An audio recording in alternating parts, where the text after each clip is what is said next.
Medicina em Destaque é um oferecimento de Produtos Grupo Ultra Descartáveis. Seu dia muito mais prático. Olá, estamos aqui mais uma vez com o programa Medicina em Destaque. Você nos acompanha aqui no canal 25 da NET, você nos acompanha através das redes sociais, você nos acompanha também através do WhatsApp, porque sai aí juntos essas mensagens, a gente encaminha sempre um link para você. Trazemos aqui, vocês sabem, no nosso programa, pessoas que se destacam pelo seu ofício, pela sua arte na medicina. O nosso entrevistado de hoje é uma pessoa a quem admiro bastante pela escola, pela sapiência, pelo jeito humano de ser, pelo exemplo que dá a cada um dos seus colegas, dos seus pares. Como professor universitário também arrasta centenas de estudantes que o têm como uma referência em cirurgia geral e em cirurgia oncológica. Nós estamos com o Dr. Robério Silva Melo, cirurgião oncológico e cirurgião geral, e vem hoje nos brindar com a sua sabedoria, com a sua história de vida, e assim agradecemos desde já a sua vinda ao nosso programa Medicina em Destaque e o acolhemos com um afetuoso abraço e dizer que essa casa é sua. Seja bem-vindo, professor. Tá, muito obrigado, Gerson. A admiração é mútua, a sua carreira como professor também da universidade e seus trabalhos desenvolvidos como na área de medicina legal principalmente destacaram, você sempre me fez admirá-lo. E é uma satisfação poder falar com o público em geral sobre a carreira de médico, de cirurgião, que tem inspirado às vezes outros colegas a fazerem, né? A cirurgia geral e a cirurgia oncológica, especificamente, que eu fiz. Eu fiz 2 anos depois de sair aqui de Alagoas, né, de cirurgia geral e depois oncológico. E aí ingressei na universidade, na Uncisal, né, na nossa Uncisal. Antigamente era Escola de Ciências Médicas, né? E na época, por sorte, na saída da minha residência médica, abriu-se um concurso público, né?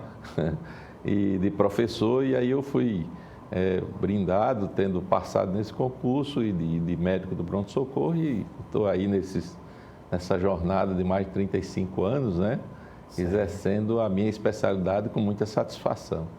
Eu sempre comento que você tem que fazer algo que lhe faça todas as manhãs, dar uma grande alegria de você exercer exatamente o que gosta. O exemplo que eu passei para os meus filhos, né? Eu tenho um dos 3 filhos, um dos filhos médico, um outro fez a carreira de Direito, outra é psicóloga, e a única pergunta que eu fazia a todos eles é assim, a escolha que você fez de seguir a sua especialidade, a sua área, é a área que você realmente ama, isso já é normalmente suficiente para essa decisão, né? Maravilha. Seu pai já fazia essa pergunta para vocês também? Isso. Conta a história desse... Meu pai, seu Raimundo Melo, como nordestino e sertanejo, né? Ele saiu da Paraíba, jovem, em cima de um caminhão de Cajazeiras, né? Na Paraíba, para se encontrar com o tio dele, em Santana do Ipanema, onde nascemos, né? E lá ele conheceu a minha mãe, no interior também outra sertaneja, casaram, né? Tiveram 6 filhos. 6. E na época ele trabalhou muitos anos com esse tio, depois ele conseguiu os seus proventos comprar uma panificação, né? E com essa panificação, comumente chamada padaria, ele conseguiu fazer com que os 6 filhos seguissem a carreira que cada um desejou, né? Eles sempre pensaram dessa forma. Eu nasci em 60, né? Em 70, na década de 70, em plena Copa do Mundo, com aquela alegria do Brasil, do tricampeonato, né? O seu Raimundo e Dona Quitéria, eles tiveram a ideia de trazer os filhos para a capital. E foi uma ideia interessante, porque às vezes no interior você ficava mais restrito à carreira de bancário, né? Ou então trabalhava no comércio, ou então no negócio que ele tinha, né? E aí ele trouxe, disso resultaram, né, 2 filhos médicos, 2 advogados, um engenheiro, uma irmã que é especial, mas que é professora de Libras, né? Ela vive com meus pais. E eles são vivos ainda hoje. Seu Raimundo tem 92, Dona Quitéria tem 88. E ele tem a satisfação de reunir os netos e contar a história dele, da vinda e da decisão sábia, acertada, né? De ter vindo para trazer os filhos para outro centro, né? Normalmente é o que a gente faz, o que a gente pensa, para que pudessem ter a oportunidade de estudar. E aí, nesse contexto, eu sempre pensei em fazer medicina, né? Eu sempre... O que é que inspirou, assim? Você Exato. Pensou, mas, assim, eu sempre fui curioso na área de biologia, né? A minha irmã, que é médica também, é ginecologista, ela dizia: Roberto, você ficava estudando as lagartixazinhas no quintal lá de casa, ficava vendo como é que o funcionamento da parte anatômica dos animais. Então, eu acho que isso inspira desde cedo. E aí eu pensava assim, um dia eu vou fazer medicina, porque eu gosto disso e eu posso cuidar, tratar da minha família. Depois eu fiquei mais atrevido, né, nas minhas pretensões. Ao fazer medicina, eu disse: por que eu não posso fazer cirurgia, que é uma área que eu sempre gostei, para que um dia, se um familiar meu puder ser operado, ou alguém próximo, eu possa indicar um profissional qualificado, ou possa ver. E aí fui fazendo, terminei o curso na Uncisal, né, na Equimal antiga. E aí, na época, surgiu a primeira residência médica de cirurgia no Hospital José Carneiro, né? Foi aqui em Alagoas. Já tinha a residência da UFAL, aí eu fiz a prova, passei, graças a Deus, mas aí fui fazendo prova em outros estados, né? Em São Paulo e Rio. E aí foi destaque na época, porque eu passei em primeiro lugar em São Paulo, primeiro lugar, e foi aquela festa. Parabéns. A própria universidade, né? Eles me homenagearam na época. E aí, o que aconteceu? Como eu já era casado, tinha 2 filhos, né? E o terceiro nasceu na residência médica, inspirou, inclusive, muitos colegas. Depois eu tive com eles, muitos colegas. Roberto, se você conseguiu ir para uma residência médica com 2 filhos e nasceu um terceiro lá, que é esse mais novo, né? Que é médico hoje, então eu vou também. Eu vou me dedicar, eu posso ter as minhas dificuldades, né? Cada pessoa sabe as suas limitações, mas se houver determinação e dedicação, você chega nos seus objetivos, né? Exatamente, quando vem uma criança assim, vem sempre um presente dos céus, né? Exatamente. E se estimula você sem filho, com o filho aumenta a responsabilidade e aumenta a dedicação aos estudos e às atividades profissionais que você tem, né? Exatamente. Na época, eu lembro que uma das viagens, não tinha passagem aérea, tal, e eu fui de ônibus daqui para São Paulo. São quase 2 dias de viagem, né? E aí eu levei todas as apostilas de cirurgia e ia estudando as apostilas de cirurgia, das provas, né, da que eu ia fazer. E graças a Deus, isso, como eu disse, serve de estímulo aos demais alunos, porque havia um questionamento: será que o estudante que vem do Nordeste, da Universidade do Nordeste, ele vai com desvantagem, né? E aí nós conseguimos ver que não é essa a realidade, ao contrário. Eu acho que o Gerson conviveu com isso. Verdade. A gente tinha muita prática, tinha muito acesso aos hospitais. Hoje estão mais limitados, porque o número de universidades aumentaram, né? Mas alguns hospitais ficaram quase que exclusivos para algumas universidades, mas a gente tinha muita vivência prática já como estudante. Isso nos ajudava muito a associar com a teoria, a teoria com a prática, e talvez isso despertasse mais cedo para você dizer assim: eu vou chegar lá e vou vencer, né? Eu lembro que a residência médica do hospital que eu fazia no Rio de Janeiro, o Hospital do Servidor do Estado, né? Eu fiz a residência de cirurgia geral e depois no Instituto Nacional do Câncer. Tinha um carioca, os outros eram todos nordestinos, tinha gente do Mato Grosso, tinha gente do Paraná, porque é exatamente isso: quem vai lá vai com determinação, né, de vencer, de se formar adequadamente para retornar, na maioria das vezes, para a sua terra, a sua região, né? Teve um que foi assim, constrangido quando chegou lá para fazer a residência. E achavam, né? Disseram, mas só vai chegar aqui quem não passa, qualquer coisa assim nesse sentido. Aí o que é que acontece? Ele passa em primeiro lugar também. Isso. Aí o cara, rapaz, em primeiro lugar, ele disse, quando a gente não consegue muita coisa no Nordeste, a gente vem para o eixo sul. Realmente, essa é a realidade. Depois, assim... Mas você me chamou a atenção com relação a algumas coisas. Não sei se também era a minha forma de estudar. Meu pai pedia que a gente acordasse cedinho. Que assim no amanhecer que você consegue, né? Que o cérebro tá fresquinho. Mas eu usava muito uma metodologia que você agora descreveu, viajando, estudando, você vai aprendendo com uma coisa, como se fosse algo mnemônico, ou seja, você vê aquela montanha, paisagem, aquela paisagem, vai correlacionando. Aí, na hora que você é desafiado, você correlaciona a paisagem com aquilo que você estava lendo. Exatamente. É uma forma muito bonita de aprender. Esse gosto também por ler, estudar, ensinar, foi transmitido por minha mãe, que é professora, né? Meu pai comerciante, minha mãe professora de colégio, e ela reunia os filhos todos os filhos rigorosamente para estudar, né? Que nós tínhamos uma professora lá no colégio e quando chegava em casa continuava a mesma professora. Ela é professora do curso básico, né? E passou esse gosto pelo ensino, talvez por isso eu depois me tornei professor, né, ao retornar. E deixei para fazer o meu mestrado já no curso de ser professor, né, quando surgiu a oportunidade.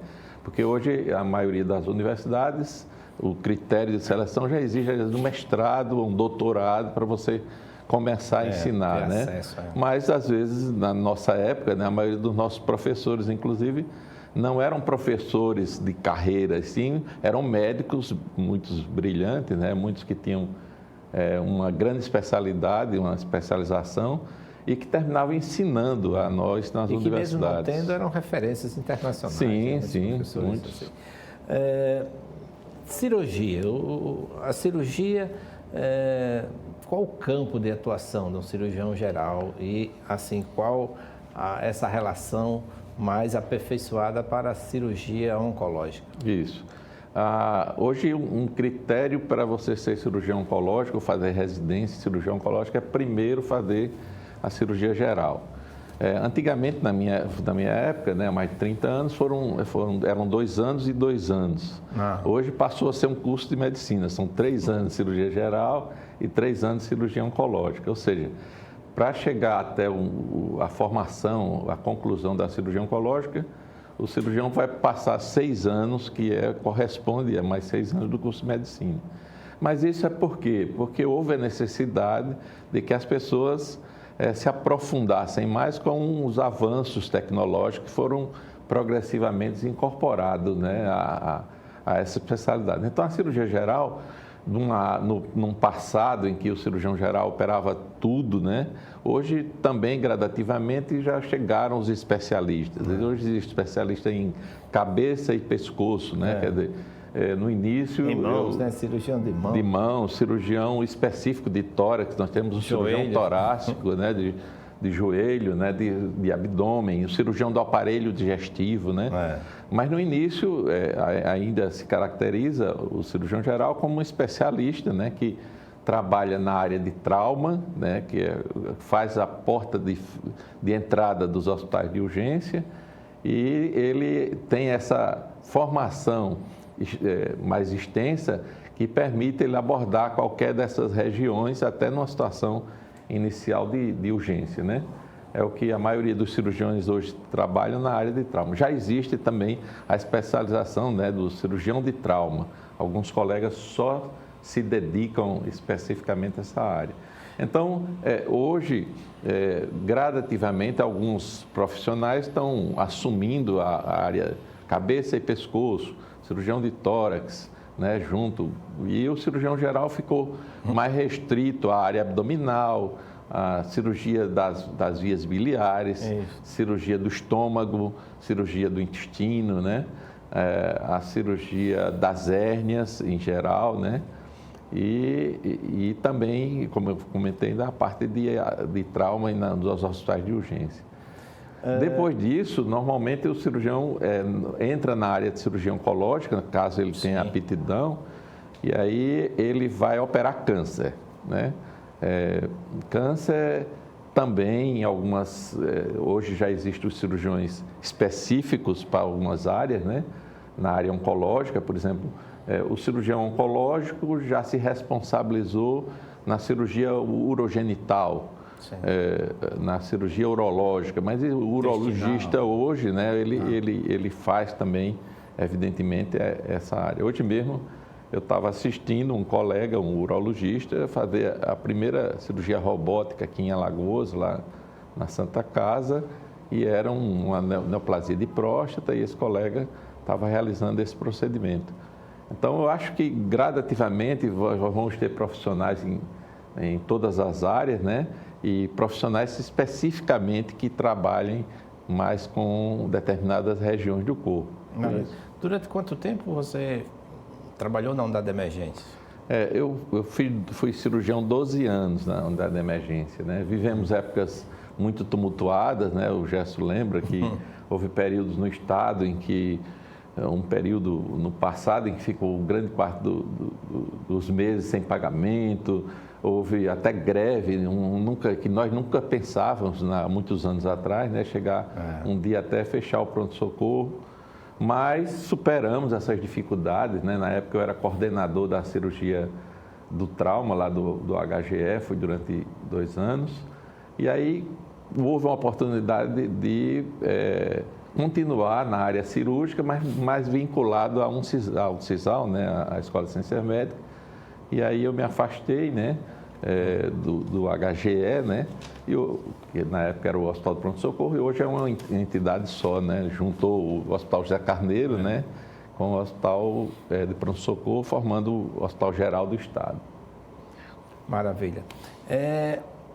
A robótica, como é que está aqui? Então, eu comentei agora, né, nós tivemos um período em que aqui em Alagoas, os colegas, assim como já estava começando todo o Brasil, na era de 1985, 86, 87, queriam se especializar. E vários colegas aqui de Alagoas procuraram centros para fazer o treinamento, né? No hospital do Arthur Ramos, que é o antigo hospital do SESI, tivemos o Dr. Fontan, né? Alberto Fontan, falecido. Na Clínica Santo Antônio, do Dr. Antônio de Pádua. E na Santa Casa, que é uma grande instituição, nós pensamos em ingressar também nessa área, foi quando conseguimos trazer a cirurgia laparoscópica para a Santa Casa. Nesse contexto, hoje já é um procedimento comum, né? Vamos dizer que um momento inicial de uma sala só que tinha o aparelho de laparoscopia, hoje são em torno de 7, 8 salas, em que tem disponibilidade para todas as especialidades fazer os procedimentos chamada minimamente invasiva, né? E recentemente, e como eu comentei hoje, provavelmente vai estar sendo divulgado nos próximos dias, né? Foi instalado um aparelho lá na Santa Casa de cirurgia robótica. O início... Qual o tipo? Qual é? É o Da Vinci, né? Sim, uma marca. E existe vários, já no Da Vinci já existe várias especializações, né? O XI, esse que está sendo inicialmente quem, vamos dizer assim, abraçou mais essa especialidade da cirurgia robótica foram os urologistas. Aliás, eles sempre foram pioneiros, até na própria cirurgia minimamente invasiva, assim como os ginecologistas, né? A primeira colestectomia laparoscópica foi realizada na França por um cirurgião que era ginecologista e cirurgião geral. Então, ele fez a primeira colestectomia, a seguir fizeram as cirurgias do apêndice por via minimamente invasiva, e atualmente nós estamos ingressando, né, numa nova era. É claro que para fazer esse procedimento, novamente os cirurgiões vão ter que ir lá para o treinamento, né? Esse treinamento é feito com um simulador. Certo. Já existe simulador, né? Já existe o simulador. E agora já chegou o aparelho para esse procedimento em ser humano. Da né? Vinci e o Versus, como é? Esses são vários aparelhos, né? São várias marcas, várias empresas, né, que estão investindo. A Stoss, que é uma marca alemã, né, ela tem essa abrangência mundial praticamente, e são os aparelhos mais vendidos, né, mais usados no mundo. Sei. Mas o daqui seria esse aparelho ligado a H-Strat, né, a Stoss. Mas, evidentemente, à medida que a concorrência vai aumentando, outros aparelhos irão surgir, tecnologia mais nova, né? Nessa cirurgia robótica, por exemplo, o cirurgião ele vai ficar num console, né? Usando uma espécie de um joystick, né? E ao lado do paciente, né? Mas o auxiliar e a instrumentadora vão estar colocando as pinças e posicionando os aparelhos. Os trocárteres, né, que são os instrumentos, são o caminho onde vão passar as pinças, e aí o cirurgião vai proceder à realização dessa proposta que ele está fazendo. Evidentemente, ainda existem muitas dúvidas na população, né, e cabe ao cirurgião, que devidamente treinado, né, como hoje o colega que estava realizando lá, o urologista que compõe o quadro da Santa Casa, Dr. Gustavo Mendonça, foi meu aluno, é uma satisfação saber, diz o ditado que disse, ai do aluno que não possa um dia ultrapassar o seu professor, né? É um provérbio chinês, né? A alegria do professor é quando os discípulos superam. Um dia desse eu estava de plantão, né? E aí observei que os 3 colegas que estavam de plantão comigo eram 3 alunos. Eu tive a satisfação de saber que estava ali num plantão com pessoas qualificadas, né? Que poderiam me atender. Mas ao mesmo tempo comecei a pensar que já talvez fosse a hora de eu começar a me afastar do plantão. Eu até brinco com tudo isso. Tem um sobrinho que faz cirurgia pediátrica lá em Recife, o Niedson Thiago. Né? Sim, o Niedson. E ele tem como uma referência também. Hoje ele é uma referência lá também. Sim, em Recife, né? Inclusive em cirurgia minimamente invasiva, né? Recentemente eu soube, alguém me informou que o Niedson, que foi ex-aluno da Uncisal, né? Junto com a esposa, que trabalham lá, são referência na cirurgia infantil no estado de Pernambuco. Isso nos dá grande satisfação, né? Nós temos hoje colegas que são referência no Hospital de Barretos, são colegas que são referência em grandes hospitais oncológicos do Rio de Janeiro e de São Paulo. E assim é a vida, né? A gente vai formando pessoas e tendo a satisfação de saber que elas um dia podem nos tratar. A doutora professora Valéria Ora, já falecida, né, grande patologista nesse estado, ela dizia, Robério, quando eu era estudante, né, eu tinha uma admiração especial para ela, ela disse, Robério, eu tenho que formar bem vocês, porque no futuro eu irei ser atendido por um de vocês no hospital quando eu chegar. E aí esse conceito eu nunca esqueci. Eu tenho orgulho de ser sucessor dela na academia, a cadeira número 8, né? Foi o Sebastião da Hora, depois a professora Valéria, e agora estou como titular para muita alegria da nossa parte, toda a comunidade acadêmica, com as comunidades com as quais estou envolvido e principalmente a nossa família.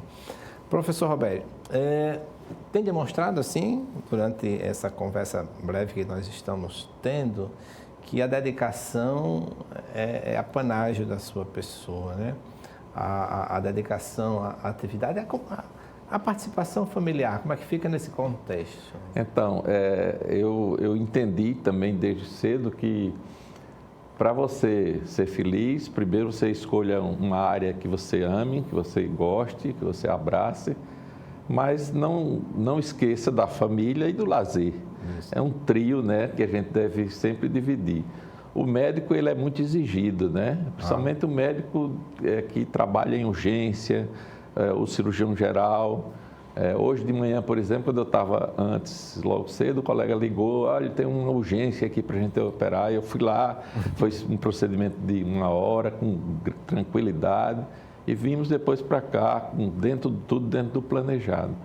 Mas a gente tem que dividir o tempo para poder que a nossa família, né, a nossa esposa, os nossos filhos, né, possam ter a sensação de que o pai era um médico que gostava da profissão, mas também era um pai que estava presente nos momentos que eles precisavam, né? E nesse contexto, eu acho que o cirurgião, o médico, deve ter também um momento de lazer. É verdade. De lazer do que ele goste de fazer, né? Desde ir para uma praia, ou fazer viagens, ou ir para o futebol, né? Eu tenho colegas que são aficionados, né? Tem regatianos, tem azulinos, tem torcedores do Asa, e sempre aquela discussão e tal. Eu acho que é por aí que a gente vai realizando nossos sonhos. E, principalmente, eu acho que uma coisa que minha mãe, talvez, na minha família, sempre nos transmitiu, é que existe sempre um ser superior que está olhando pela gente e que nós devemos sempre pedir a iluminação, né? O acolhimento, para que a gente possa transmitir aos nossos pacientes a tranquilidade e eles entenderem da nossa proposta ao tratá-los. Né? Tem um poeta aqui da Paraíba, da Aldete Bandeira, que diz: o médico e o sacerdote, a semelhança se espalma, um tratando da matéria, outro cuidando da alma, o primeiro da doença, o segundo com a crença e a personalidade, numa mesma direção, oficialmente vão cuidando da humanidade. Em um outro verso, que ele diz: o médico sabe a dor, ele diz: tem a sua formação pela sua competência, no estudo, na ciência, no exercício da função, faz receita e a operação com atendimento urgente, doando-se integralmente com devoção e amor. O médico não sente dor, mas sabe a dor de quem sente. O outro sente. O outro sente. Exatamente assim. Eu gosto muito de ler. Nessa nova fase agora do celular, da internet, né, do WhatsApp, eu estou sempre lendo, vendo o que está acontecendo. E um dia desse eu lendo no celular, dizendo assim, 3 profissões que são bastante admiradas. Aí o médico, o professor e o bombeiro. E aí eu olhei assim, eu disse: eita, eu fui essas 3 profissões, ainda sou, né? Quando eu estava fazendo residência médica do Rio de Janeiro, eu pintou um concurso para oficial médico do Corpo de Bombeiro para trabalhar nas ambulâncias. Estava sendo lançado o primeiro sistema pré-hospitalar, de atendimento pré-hospitalar, com a presença de um médico na ambulância. E aí eu fiz esse concurso também, graças a Deus, passei, eram 24 vagas para todo o Rio de Janeiro. Eu passei nesse concurso e aí eu fiquei fazendo paralelo a residência médica e cuidando de 2 filhos, né? Junto com a esposa na época, e deu um terceiro, como eu falei. Eu fiquei como um médico oficial do Corpo Bombeiro. Então, complementei essas 3 áreas afins, né? Que eu achei muito interessante. Professor, como já comentamos aqui, é uma satisfação, né? Eu percebo pela aparência de um professor, como ele fica feliz de saber que os alunos dele progrediram. Todo mundo tem um professor que você nunca esqueceu, ou uma professora. Eu, por exemplo, tinha uma professora no Colégio Sagrada Família, onde eu fui estudante, em que ela nos situava dentro da geografia e da história daquele país que estava vivendo. Talvez isso me deu uma curiosidade tremenda para conhecer países, civilizações, porque ela dizia assim: você está aqui na margem do rio Amazonas, de repente o caboclo diz lá que a margem está se soltando e você corre para sair esse fenômeno no Amazonas, né? Comum, que ela chamava de terras caídas. Então, isso estimulava, os alunos ficavam maravilhados, participando, né, do momento. E um dia desse, eu fui para um evento no Amazonas, e aí eu disse: vou conhecer o Rio Amazonas, né? Imaginei a minha professora lá, contando aquelas histórias dela, e me veio à memória. Então, a segunda, né, das situações. E a de médico, nós estamos falando aqui, né? Eu acho que, como eu disse mesmo, quando você acorda pela manhã, sabe que vai trabalhar numa especialidade, numa área afim, numa área que você gosta, você sempre vai satisfeito, né? Está se arrumando para vir para um programa, é chamado para uma cirurgia. Isso. Às vezes você tem um dia difícil. Verdade. Quantos de nós médicos clínicos, UTIstas, como é a especialidade da minha esposa, né, que ela coordena uma UTI na Santa Casa de Misericórdia. Quantos momentos ela viveu agora a pandemia, né, momentos muito trabalhosos. O paciente que você esperava ter uma evolução boa, não tem uma evolução boa. É como você disse, você sofre às vezes com o doente, né? Tem que ter até um pouco de fortaleza, né, para conseguir superar aquele momento de perder um paciente. Mas sempre a intenção é fazer o melhor para que o paciente possa ter um resultado satisfatório. Como né? conseguiu trilhar dentro de casa, porque todos os médicos, não diga que estão na linha de frente, sofreram, né? Eu sofri, você sofreu, mas em casa você, na cirurgia, a doutora Cláudia na UTI, né? Nessa pandemia foi um exemplo, né? Eu levei várias vezes, levava pela manhã e às 11 da noite, às vezes, ela voltava cansada, eu ia buscar, porque ela não tinha condição de voltar dirigindo, porque estava bastante cansada em lidar com pacientes gravíssimos, dos quais muitos conhecidos, né? Sim. Imagine, eu vi várias vezes colegas chegarem conversando e no outro dia esses colegas estarem na UTI, alguns tiveram que ser entubados, colocados no respirador. Então, esse compartilhamento, essa cumplicidade, quando são dois médicos, né, marido e mulher, tem que ocorrer, né? Você tem que discutir, às vezes conversa sobre os casos, né? Às vezes um está tão cansado que às vezes nem consegue ouvir todo o relato do caso, né, do outro, mas isso é importante, né, ter essa convivência. Quando na convivência um dos dois é leigo, né, a gente omite nas situações mais difíceis, né? Na patologia oncológica, nesses anos, né, de exercício, a gente se depara às vezes com um paciente jovem, com câncer, né, como muitos colegas já falaram sobre esse assunto, e às vezes é triste, né, você imaginar o que é que fez com que aquele indivíduo de 19 anos, de 30 e poucos anos, né, tenha um câncer, às vezes um câncer mais agressivo, né, e que tem que seguir toda a rotina de tratamento, né, hoje multidisciplinar, né, o oncologista, o cirurgião oncológico, ele não trabalha só. A equipe multidisciplinar tem o oncologista clínico, que faz a quimio, a imunoterapia, tem o radioterapeuta, tem o terapeuta ocupacional, tem o psicólogo, toda a equipe completa, né? Exatamente, para tratar desse paciente, porque não é fácil receber esse diagnóstico, né? E conversar com a família também, né? Para se adaptar a uma nova etapa de vida que vem por aí, né? Professor Roberto, vamos fazer uma série de fotos aqui, não sei qual é a primeira, mas deixar os cuidados do Marcos. Ele vai colocando aqui, alguns você me enviou, esta, né, seu pai, seu Raimundo. Então, é uma satisfação, eu depois de conviver tanto com pessoas idosas e com pacientes jovens, dizer assim, doutor, cada dia que eu possa conversar com meus pais, seu Raimundo e Dona Quitéria são vivos, né? 92 e ela tem 88. Maravilha. É uma satisfação e ver que eles estão lúcidos, né? E podem nos aconselhar. É sempre bom ouvir os conselhos. Minha mãe ela dizia que quem não ouve conselhos raras vezes acerta, né? Então é muito importante a gente poder conviver. Então, Dona Quitéria e o seu Raimundo, um abraço, viu? Esse aí, Márcio, olha aqui mesmo. É a doutora Cláudia Falcão, excelente profissional, recentemente homenageada, junto com o professor Adilon, também no Conselho Regional de Medicina, né? Ela recebeu uma comenda pelo desempenho dela, não só ela, mas outros profissionais de UTI, durante o período da pandemia, né? Foi um período muito difícil que nós já vencemos.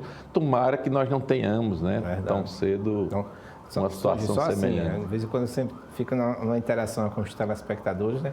Tem um carnaval aí, né? Que tem esses cuidados, né? Não abuse daquela esperança que foi dada a cada um para escapar de uma pandemia tão trágica quanto foi a nossa. Né? Então não vamos abusar. Esses aí são... Esses aí são meus garotos, trio, né? O mais velho, que está de azul, ali no escuro, né? A minha filha, o Robério, a Natália e o Rodrigo, né?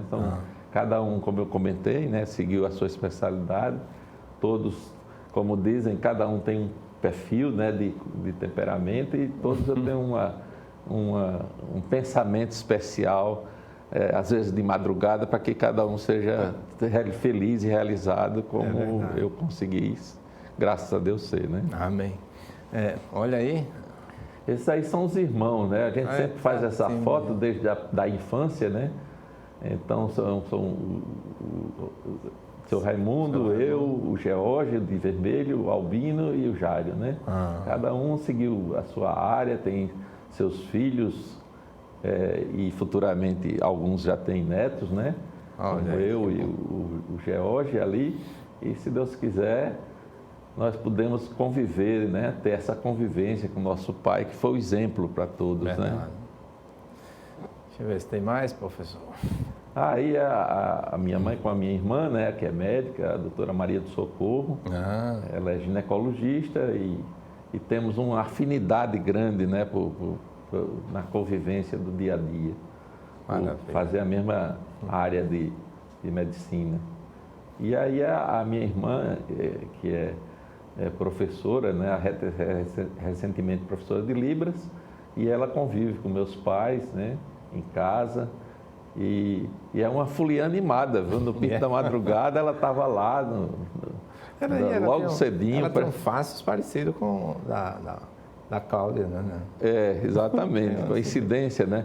E ela, 7 horas da manhã, já está pronta, no sábado agora, estava pronta para sair, vestida de pirata, né? No pinto da madrugada. Maravilha. Vamos ver. Aí é aquela fase que eu falei, de vez em quando, entre uma cirurgia e outra, entre um ambulatório e outro, entre um congresso, a gente pode viajar, né, conhecer novos mundos, né? Essa viagem, eu sempre fui a viagem dos meus sonhos, e eu viajei coincidência com um santanense, ele olhou para mim em determinada hora e disse assim: Robério, quem diria que 2 santanenses estão aqui em outra parte do mundo? De Santana para o mundo, né? De Santana para o mundo. Aí é o Teatro Amazonas, né? Aí é o Teatro de Belém do Pará, o Teatro da Paz, que eu tinha curiosidade. Gosta de teatro, assim? Exatamente. Mas você nunca pensou também em ficar lá na qualidade? Nunca fez uns testes, não? Não. A minha esposa, ela disse, se não fosse médica, eu trabalharia na área de arte cênica, de televisão, até brinca, né? Aí é o Círio de Nazaré, a igreja lá, a catedral, né, onde sai o Círio de Nazaré. E eu tinha muita curiosidade para conhecer o norte do país, né? Eu fui, agora achei muito bonita a nossa região, né? O Rio, o Amazonas, etc. Aí tem um professor, Então, aí entramos nós, novamente, alguns cabelos brancos, né? E nessa nova fase, de aprendizado. Então, eu acho que o médico, o ser humano em geral, ele não pode nunca se considerar que sabe tudo, né?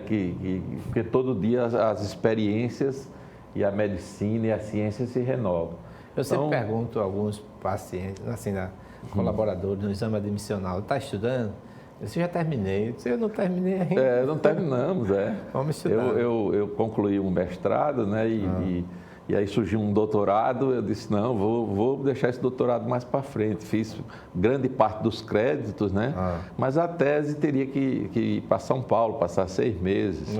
Aí eu já pensei melhor sobre essa perspectiva mais para frente, mas não desisti ainda de fazer uma especialização, né? Maravilha. Então, esse procedimento robótico, recentemente nós fomos a Recife, eu e mais 2 colegas, o Dr. Renato Rezende, que é um ícone, na minha opinião, da cirurgia alagoana, entre outras áreas, né? Que ele tem um espaço aqui que ele já foi convidado várias vezes para ver nessa nova. Ele me contou que passou pelo Covid. Exatamente, para contar a experiência, né? O doutor Renato Rezende, inclusive, na época, ele perguntou: você não tem interesse em trabalhar na Santa Casa? Porque o doutor Euclides Ferreira, que foi um grande cirurgião, que agora está aposentado, né? Está em casa, ele está sozinho lá, precisando de alguém. E na época eu fui, né, para a Santa Casa e estou lá. Abracei a Santa Casa como estudante, né? Eu até brinco com um colega lá, o doutor Arthur Gomes, que eu disse: já estamos aqui, já completando os 40 anos, juntando a época de estudante com a época de profissionais, né? E o doutor Jacob Miranda também, nós fomos recentemente a Recife, e num programa, né, progressivo de treinamento, para que vamos nos adaptar a essa nova situação, né? Para que a gente possa oferecer o melhor à nossa população, né? Essa é a proposta. A robótica tem, inclusive, essa proposta de você operar em centros diversos, né? Sim, sim. A ideia, segundo se fala, da robótica é permitir no futuro que você esteja em outro planeta e alguém na Terra possa orientar devidamente os braços robóticos, né? E o paciente possa ser operado em outro centro. Já foi feito algo parecido de um país a outro, né? Já foi feito algo parecido de um continente a outro, na cirurgia laparoscópica, a orientação à distância. E com a globalização, né, não tenha dúvida que cada vez vai ficar mais fácil a transmissão da imagem imediatamente, né? Porque existe aquela história do delay, né, que é o tempo em que você... A gente vê muito isso no jornalista, né, quando ele tenta falar. Então, existe esse tempo em que o som e a imagem é transmitido de um local ao outro. Mas não tenha dúvida que teremos um avanço. Nesse aspecto, tem uma história muito interessante, verdadeira, né? Publicado numa grande revista inglesa chamada Lancet, né? De um cirurgião que ele foi para o polo, um dos polos, né? O Ártico, e lá ele teve uma apendicite aguda. E ele estava sozinho. Ele estava sozinho com mais algumas pessoas, geólogo e outros profissionais que não eram da área de medicina. E esse local só tinha acesso de 6 em 6 meses. Ele era russo, era uma base russa, e aí ele fez a autoapendicectomia, né? Ele preparou o campo operatório, preparou a equipe que estava com ele. Alguns passavam mal, né? Passaram, segundo a descrição dele mesmo, né? Imagina. Em determinado momento da apendicectomia, ele tem fotos, inclusive, se eu não me engano, em 1907, né? Em algum momento da autoapendicectomia, ele teve uma lipotímia, né? Ele desmaiou, né? E ele conseguiu fazer essa apendicectomia, depois voltou para Moscou, né?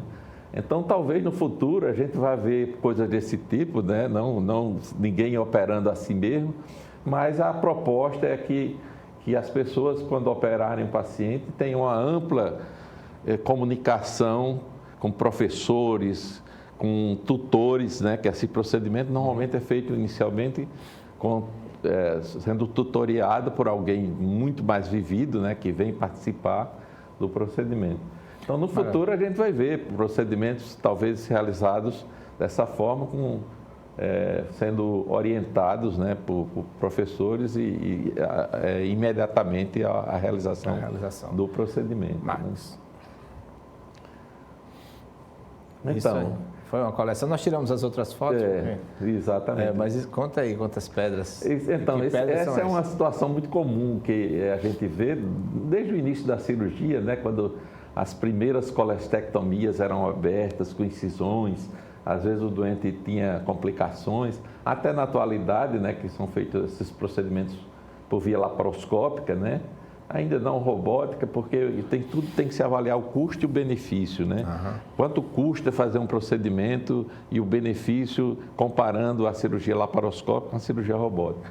Mas muitas vezes o paciente quer ver os cálculos que ele tem, né? Doutor, quantas pedras tinha na minha vesícula? E às vezes a gente vai colocando um frasquinho, né? E o paciente leva para casa. Às vezes a gente diz, se não quiser olhar suas pedrinhas, pode jogar fora no primeiro local que tiver, mas aí muitas vezes o paciente pergunta, né? Quantas...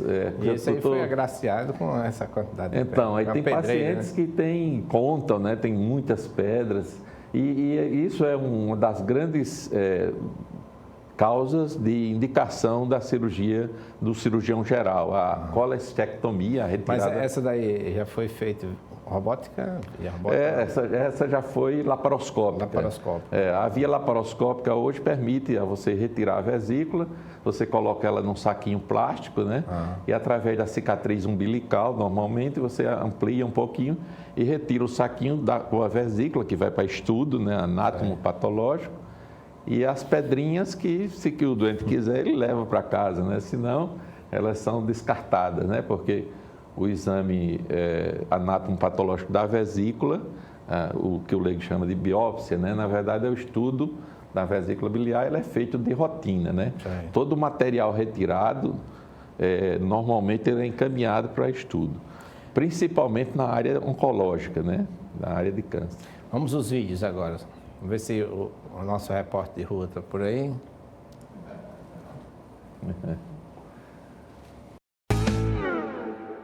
Bom, eu fui convocado pelo Dr. Gerson Odilon, da TV Mar, para falar algumas palavras sobre o Dr. Robério Melo, cirurgião geral e cirurgião oncológico. O meu amigo de mais de 30 anos, meu parceiro de cirurgia. E o Robério, é muito fácil falar do Robério, porque o Robério é um cirurgião, exímio cirurgião, que se aproxima do perfeito. Ele teve uma formação de cirurgia geral no Hospital do Servidor do Rio de Janeiro e uma formação de cirurgia oncológica no Hospital do INCA, né, no Instituto Nacional do Câncer.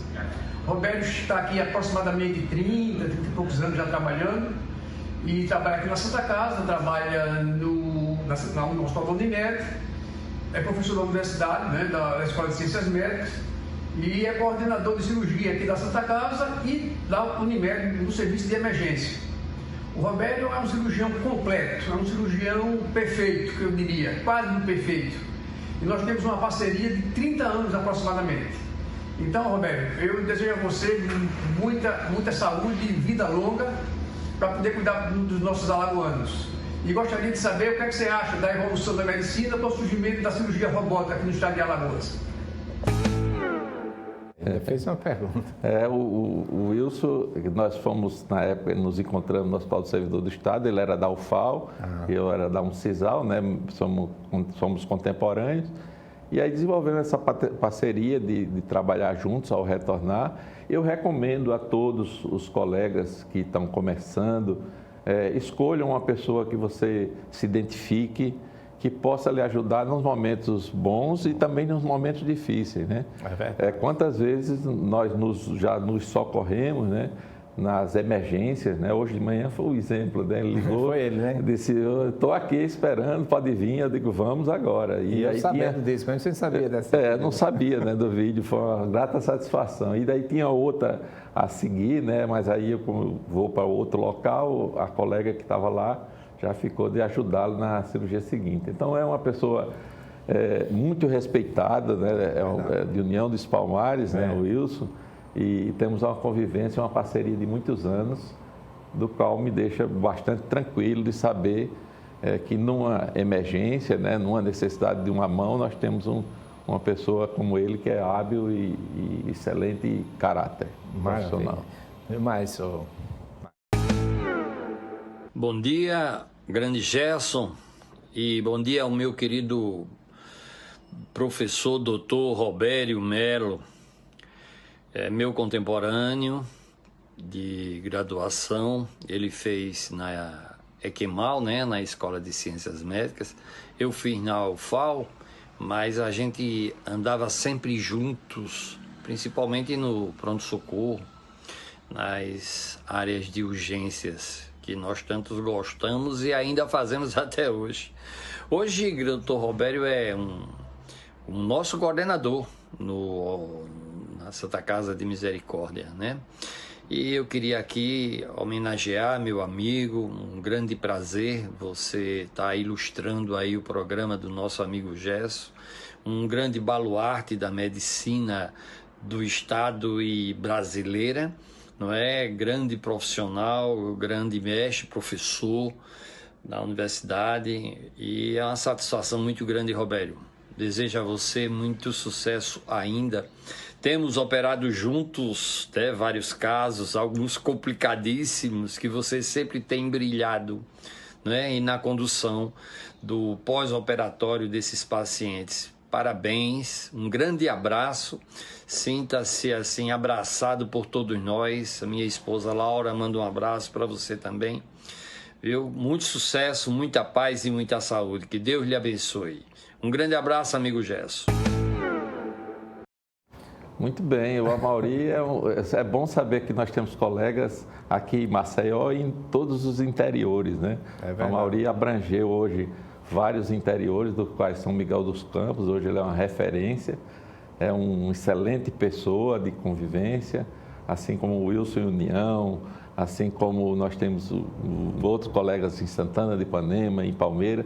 E é bom saber que você tem essas referências para poder encaminhar ou receber pacientes, né, desses colegas ou operar junto quando há a necessidade. Então, nós contamos com o professor Amaury ainda lá na Santa Casa. Ele disse que já estava diminuindo um pouquinho o ritmo, mas enquanto eu puder explorá-lo lá no plantão junto conosco, eu vou fazer isso. Faça isso mesmo.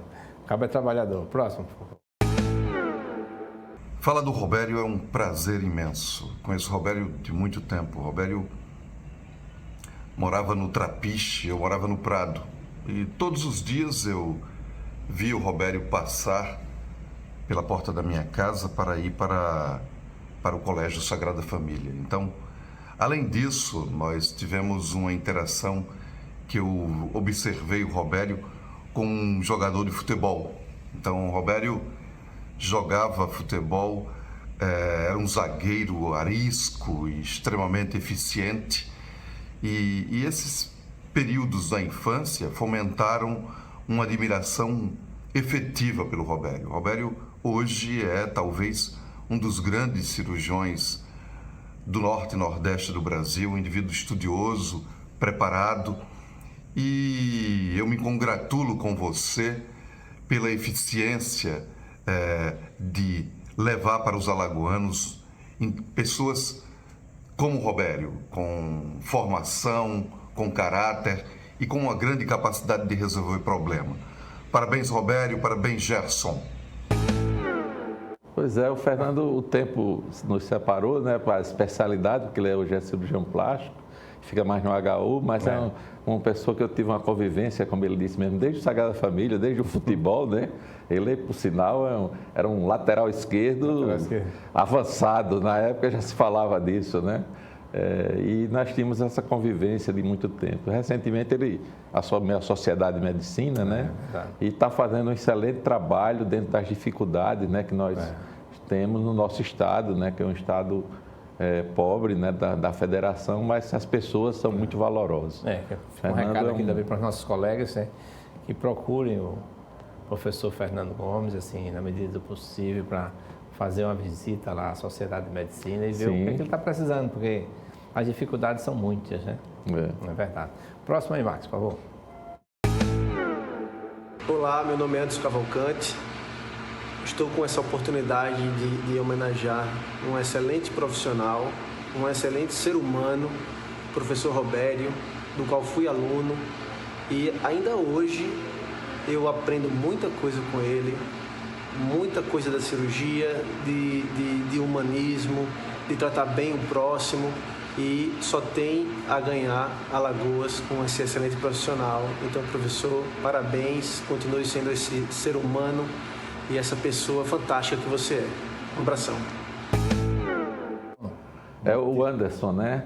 Ali apareceu o Edson. O Anderson, ele é filho de uma colega minha de turma, da Rosângela. É aquilo que eu falei. Não há satisfação maior do que a gente ver minha colega de turma, a Rosângela, né? De ter um filho que ingressou na área cirúrgica, passou lá conosco e hoje é um excelente profissional na área de cirurgia geral e bariátrica, né? Maravilha. E hoje trabalha no Hospital Universitário, né? Na Santa Mônica, na Unimed. Agora, às vezes eu tenho aconselhado ele a começar agora a selecionar para, já que ele atingiu uma condição de estabilidade, graças a Deus, para que possa ter a convivência mais ainda com os filhos, né?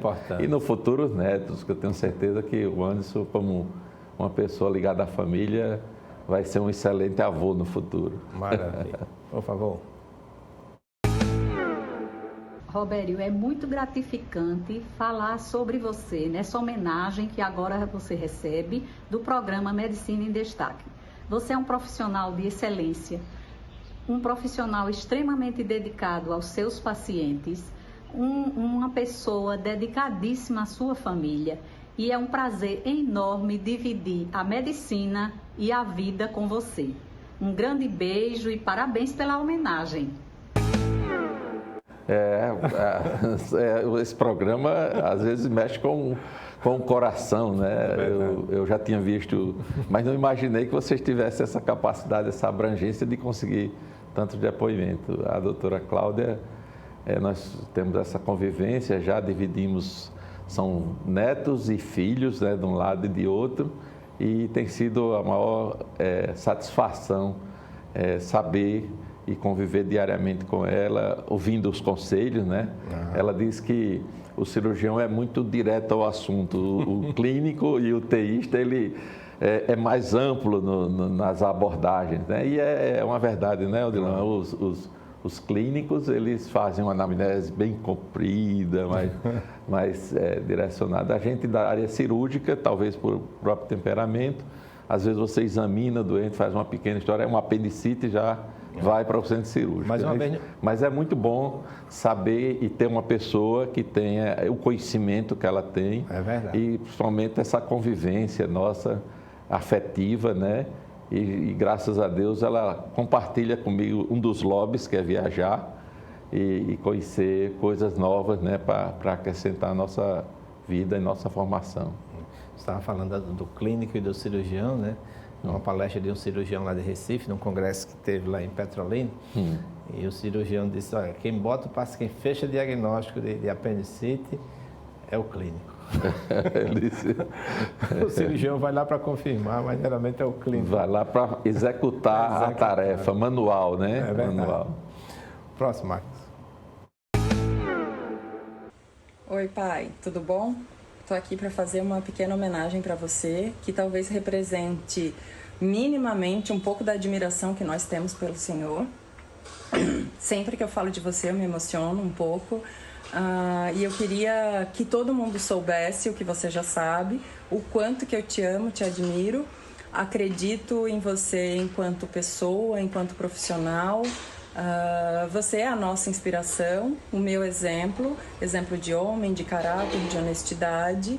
E eu só queria deixar registrado para todo mundo o quanto que eu te amo, te admiro e me orgulho de você. Um beijo da sua filhota. O Gerson consegue fazer, pegar esses depoimentos, né, que eu jamais esperaria, né, num intervalo tão curto, né, de tempo, mas a minha filha é psicóloga, ela abriu uma nova perspectiva na família, no entendimento do ser humano, e eu me orgulho muito dela, e tanto que eu a chamo até hoje, em alguns momentos, né, de carinho de filhota, né? A filhota, porque são dois homens e ela no meio é a minha filhota. Muito bom ouvir isso, né? Maravilha.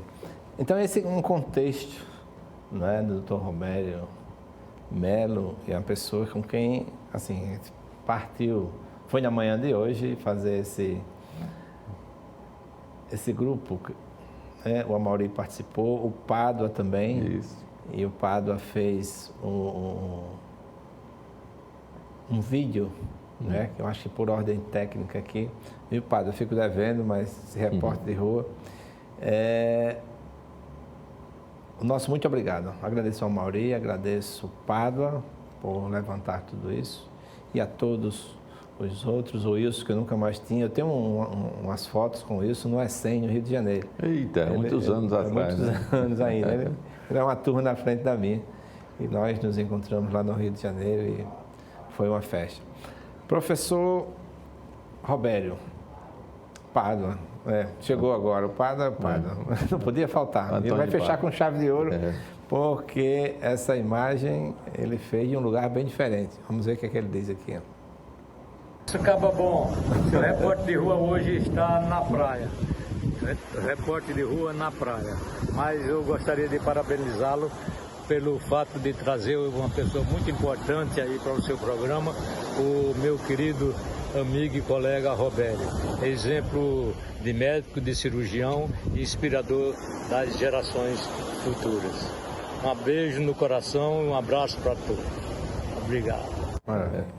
É realmente muito bonita ter o depoimento do professor Antônio Pádua, que foi um pioneiro aqui em Alagoas, praticamente várias cirurgias laparoscópicas ele fez pela primeira vez, como agora outros médicos, outros pioneiros estão ingressando nessa área da robótica, né? E ele quase trazia já ele tentou durante alguns anos, mas tudo tem seu momento. Tudo tem seu tempo. Minha mãe, na sua sabedoria, ela repetia uma frase que disse que uma folha só cai no momento certo, no lugar certo, né? Então, às vezes a vida é assim, o que a gente espera que aconteça imediatamente e vai acontecer mais na frente, mas tudo tem uma explicação, né? E o Pádua teve essa inspiração para os mais novos, lá na Santa Casa, na clínica que ele tinha, era proprietário, né, na Santo Antônio. E é muito bom saber que pessoas como ele possam ter contribuído com a formação de todos nós, né? Para encerrar o nosso programa, eu pedi a você que faça um contexto com 3 temas: Deus, família e profissão. Isso. Eu sempre acreditei que sem essas 3 vertentes você não consegue progredir de maneira satisfatória. Então, a inspiração católica, vamos dizer assim, religiosa, veio como eu comentei, né, de uma família que alguns são muito religiosos, minha mãe principalmente, que inspirou os filhos. E nesse contexto entra a profissão, entra a convivência com os familiares, e a gente procura sempre que possível, né, suprir essas necessidades, né, correndo. Às vezes o médico ele trabalha muitas vezes de madrugada, ele tem obrigado a emendar no outro dia, progredir no outro dia na profissão, mas tendo a consciência, como nós comentamos aqui, perfeita, de que está fazendo o melhor para o seu paciente e o contexto do ambiente que ele vive, né? Eu me sinto gratificado e essa sensação vai aparecendo, né, Gerson, depois dos 60 anos em diante, parece mais intensamente, de poder estar com saúde, né? E poder exercer, trabalhar, continuar trabalhando até o momento em que a gente chega a hora de diminuir o ritmo, como o doutor Antônio de Pádua aí está numa situação privilegiada, né? Recentemente ele foi homenageado em São Paulo, num congresso brasileiro da Sobracil, né? Sociedade Brasileira, e ele fez mais um dos seus brilhantes exposições, cordéis, né? Sendo um cidadão de Viçosa, não é isso? Viçosa, e ter essa facilidade como o Gerson tem de declamar e fazer cordéis, que a plateia ficou maravilhada e pôde aplaudi-lo de pé. Então, vendo um cidadão alagoano, né, da nossa terra, fazendo uma explanação daquela sobre todos os aspectos, né, da sua vida e da cirurgia, do que ele conviveu, é muito bom para o nosso ego, né, de nordestino. E não tem como deixar de tentar imitá-lo, né? Isso, no futuro. Maravilha. Então, agradecimento a todos e esperamos que, caso alguém precise, né, dos nossos cuidados, não só meu, mas de todos os que falaram aqui, nós estamos sempre à disposição para atuar dentro da nossa esfera como seres humanos, né, e nas nossas limitações. Agradecemos a você, doutor Robério Melo, agradecemos a você, telespectador, e não podemos deixar de agradecer a toda a equipe da Ultraplast, essa empresa que faz tudo em descartáveis, talheres, né, para o bem de você, proprietário de restaurantes, e dizer a você, telespectador, que na próxima semana nós vamos estar aqui mais uma vez com o programa Medicina em Destaque. Sr. Robério, receba um abraço meu e dos nossos telespectadores.